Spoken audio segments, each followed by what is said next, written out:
The best cataract lens is not necessarily the lens that gives you the widest range of vision. It is the lens whose trade-offs make the most sense for your eyes and the way you actually live. Imagine two patients. One drives at night every day. They want crisp distance vision and really don't mind putting on glasses for reading. And imagine another patient who rarely drives at night, spends a lot of time reading and using a phone, and would strongly prefer to depend on glasses as little as possible. Those two patients may not make the same lens choice. And that is why asking what's the best lens is often the wrong question. I've already made another video explaining the main types of artificial lenses and how the surgeons actually think about them. So I'm not going to repeat all of that here. Instead, I just wanted to approach the lens choice in a way that I think is more useful for the patient. So starting with you, if you were sitting opposite me in a consultation, what would I actually want to know before we choose a lens? And I'm going to give you 5 questions. And by the end, I want you to be able to think about the lens choice in terms of your own life, rather than simply comparing names and technologies. And then I'll explain the one thing that can overrule all 5, and that's the health of your eye.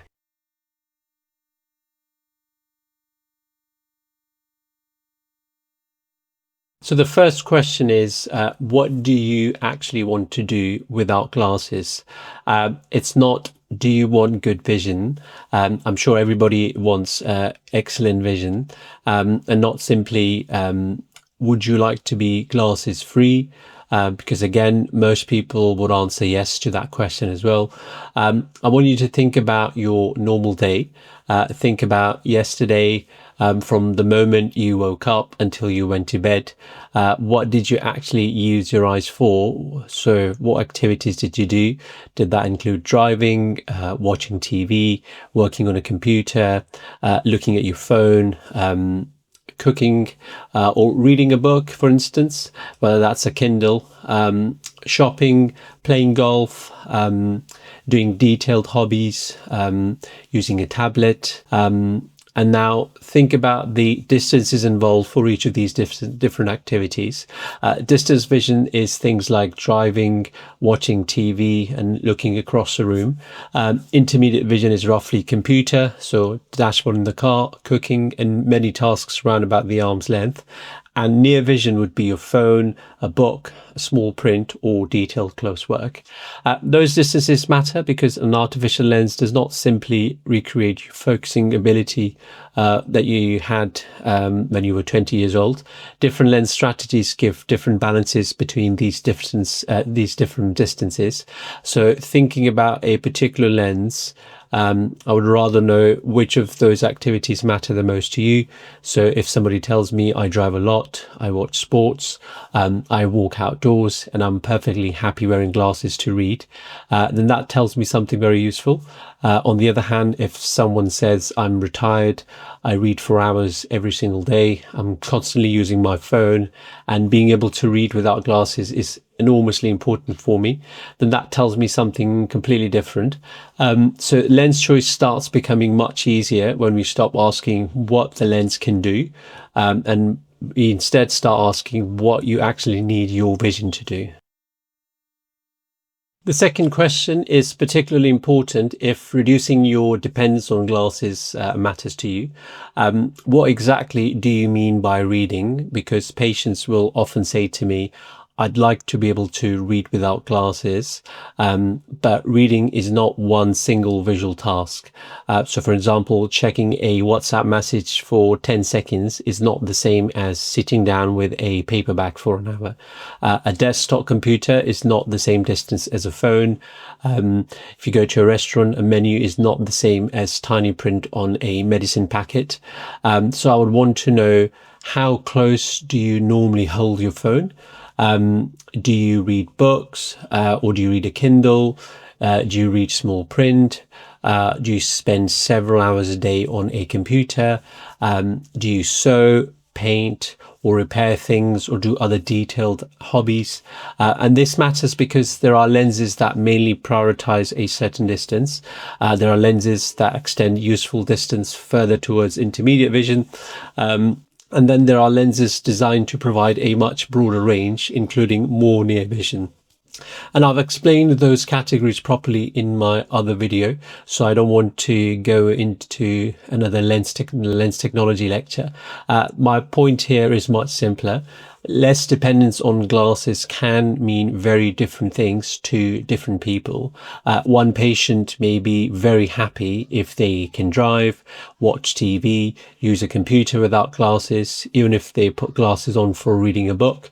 Another may consider that very disappointing because reading without glasses was the main goal. Neither expectation is unreasonable, but unless we understand it before the surgery, we can end up solving the wrong problem. So when you speak to a surgeon, don't just tell them, I want to be glasses free. Tell them what you actually want to see without glasses. Now we come to what I think is one of the most useful questions in the whole lens discussion. Imagine I give you a choice. One option prioritizes relatively straightforward optical quality, but you are much more likely to need reading glasses. Another gives you a much greater chance of seeing across more distances without glasses, but you may be more aware of things like glare, halos, particularly around lights. Which of these would bother you more? And there isn't necessarily a correct answer. And this is where patients can be very different. Somebody may say, I absolutely hate glasses. I've worn them for 40 years. Reducing my dependence on them is one of my main goals. Another person might say, I genuinely don't care about wearing reading glasses. I'd rather keep the optics as simple as possible. And those are very different priorities. And this is where I think some of the language around so-called premium lenses can be a little bit misleading. It can sound as though cataract lenses sit on a ladder. So you have a basic lens at the bottom, and then a better lens, and then the most advanced lens on top. And therefore, that's how some people think about it. I don't think that's the right way to understand lenses. Every lens is a trade-off. It's not an upgrade ladder. A lens that gives somebody a broader range of vision may be exactly the right choice for one patient, and completely the wrong choice for someone else. The widest range of vision is not automatically the best quality of vision. So the best thing is to ask yourself, how much do I actually dislike wearing glasses? And what would I be prepared to accept in exchange for reducing my dependence on glasses? Because spectacle independence is a goal. It's not a guarantee. So the fourth question follows naturally from that. How important is your nighttime vision?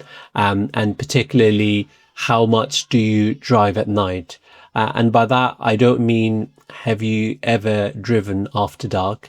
Instead, what I mean is, what does your real life look like? Do you commute in darkness during the winter? Do you regularly drive on unlit roads? Do you work night shifts? Do you drive long distances on motorways after dark? Or do you rarely drive at night at all? And this matters because lenses that split or manipulate light to provide a wider range of focus can produce optical effects. Patients with multifocal type lenses, for example, may notice halos around lights, glare, or other visual phenomenon. Many patients do extremely well with these lenses, but those effects form part of the trade-off for them. Other lens strategies may provide less near vision, but prioritize different balance between range and optical quality. So if somebody tells me my nighttime driving is absolutely critical, I do several hours of it every week, then I'll pay particular attention to that. Likewise, if somebody says to me, I almost never drive at night, but being able to read without glasses matters a lot to me, then that is relevant as well. And there is something else that's worth remembering here. No lens allows us to promise perfect nighttime vision. Your cornea matters. The quality of the tear film makes a difference. The retina, the size of the pupil is important as well. And individual patients can perceive optical effects very differently from each other. So this isn't about just saying this particular lens has halos and this lens doesn't. It's more about understanding the balance of priorities for one particular patient. For some, a small reduction in glasses dependence is less important than maximizing visual quality. For others, a broader range of unaided vision is worth accepting the possibility of more optical effects for. The important thing is knowing which person you are before the lens goes into your eye. Question 5 is slightly different. Do you have astigmatism, for example? Because even after deciding which range of vision suits you, we still need to think about the focusing power of the eye itself. Astigmatism usually comes from the cornea having different focusing power in different directions. If there is enough regular corneal astigmatism and we don't address it, then some of that astigmatism can remain after surgery as well. And that can leave your unaided vision a little bit blurred. And this is where toric lenses come in. And there is a common misunderstanding here. A toric lens is not really an alternative to a monofocal EDOF or a multifocal lens in the way that some people imagine. Toric describes the correction of astigmatism. So depending on the lens system, the patient, you can have astigmatism correction combined with different types of optical design. Toric tells us more about astigmatism. It does not tell me. It does not tell me how many distances the lens is designed to let you see. Whether you need astigmatism correction depends on the measurements of your eye. We do need to know how much astigmatism there is and where it comes from. Whether it's regular, and what we expect the astigmatism to look like after the surgery. And that is one good reason that preoperative measurements matter, because there is little point in carefully choosing the range of vision that you want and then ignoring a significant source of blur. So now you've thought about the 5 questions, you know what visual tasks matter to you, you've thought carefully about near vision, you've decided how strongly you feel about glasses, and you've considered nighttime driving and optical side effects, as well as astigmatism. But there is one more question to consider, and this one can overrule everything that you've just told me. And it's that, are your eyes actually suitable for the lens you're asking for? Your lifestyle can guide the choice, but your eye health actually gets a veto. Before choosing a lens, we need to assess the eye. So the health of the cornea matters, the surface of the eye is important, the macula at the back of the eye, the health of the nerve is also very important, or any other eye conditions that someone has, whether they've had any previous surgery, is there astigmatism irregular, have they ever had a lazy eye, and there are many other individual factors that can change what I would recommend. That doesn't necessarily mean that having another eye condition automatically rules out every particular lens type. It just means that suitability has to be individual. Sometimes somebody can describe a lifestyle that's perfect for a particular lens, and then I examine the eye and say that I don't think this lens is suitable for you. And I think that's an important part of good lens selection, because my job is not simply to give someone whichever lens sounds the most attractive from the brochure. It is to understand what they want and then work out which of those goals we can reasonably and safely pursue in that particular eye. Now, of course, your preferences matter enormously, but they have to sit alongside the biology of the eye. Let me give you 3 simplified examples. Patient number 1 tells me that I drive quite frequently. I drive quite frequently at night. Sharp distance vision matters enormously to me.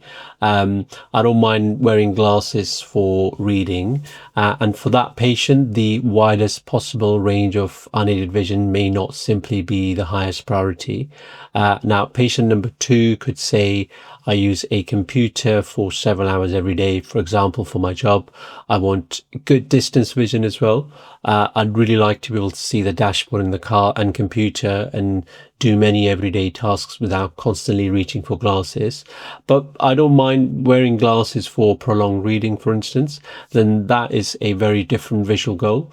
And patient number 3, for instance, says reducing my dependence on glasses is my highest priority. I want useful distance, computer and reading vision. I understand the lenses are designed to provide greater range of vision, do come with optical compromises, and I've thought about these compromises and I am comfortable considering them and living with them. Provided the eyes are suitable, that leads to a different conversation again. And notice that I haven't said patient A gets lens A, patient B or patient number 2 gets lens B, and the third patient gets lens C. Because in real life, it's not that simple. Measurements of the eyes matter. The health of the eyes is important. The prescription of the patient is quite important. How well the two eyes work together, and there may be more than one sensible option for the patient. The purpose of those examples is simply to show you why what's the best lens doesn't have a universal answer. And the better question usually is which balance of vision makes the most sense for me. Now, there are also a few things that I would not use as the main reason to choose a lens. I wouldn't simply choose a lens because your friend had it and loves it. Your friend's eyes are not the same as yours. Your friend's visual priorities may not be the same as yours. And I wouldn't automatically choose the newest lens on the market because newer doesn't automatically mean more appropriate. And I wouldn't assume that the most expensive lens is always the best lens. And I wouldn't make the decision simply because a lens is described as premium. That word doesn't tell me whether the optics suit your eyes, and it doesn't tell me whether you'll be able to tolerate the trade-offs that come with it. And it doesn't tell me whether it matches what you actually do all day. And finally, I wouldn't choose your lens from an advert or a brochure alone. Those can explain what a technology is designed to do, but they can't examine your cornea. They cannot look at the back of your eye. They cannot measure how much astigmatism someone has. And they cannot tell me whether wearing reading glasses bothers you more than seeing halos around headlights at night. And that's why this really needs to be a shared decision.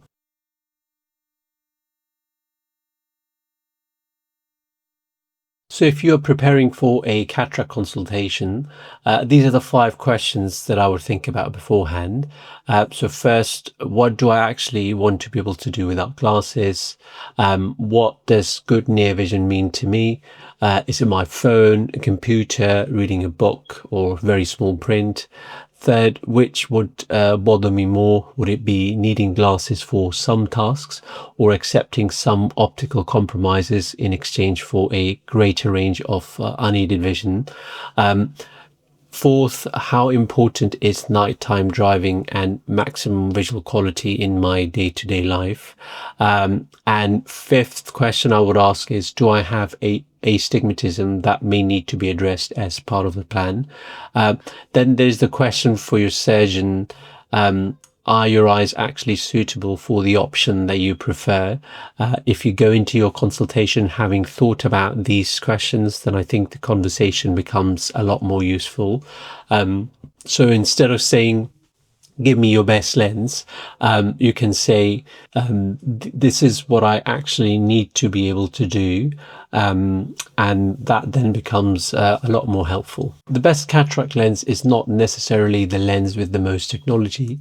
It isn't necessarily the most expensive lens either, and it's not automatically the lens that gives the widest possible range of vision. It's usually the lens whose compromises make the most sense for your eyes, your priorities, and the way you live your life. For one person, that could mean excellent distance vision while putting on glasses for reading. For somebody else, it could mean extending useful unaided vision towards the computer range. And for another suitable patient, reducing dependence on glasses across a much wider range may be worth accepting a greater possibility of optical side effects for. There's no single lens that wins in every single category, and that's exactly why a good lens selection consultation starts with the patient and not the brochure. And once the lens has been chosen and you've actually had cataract surgery, the next question usually is, when will my vision become clear? Some people can notice an improvement very quickly.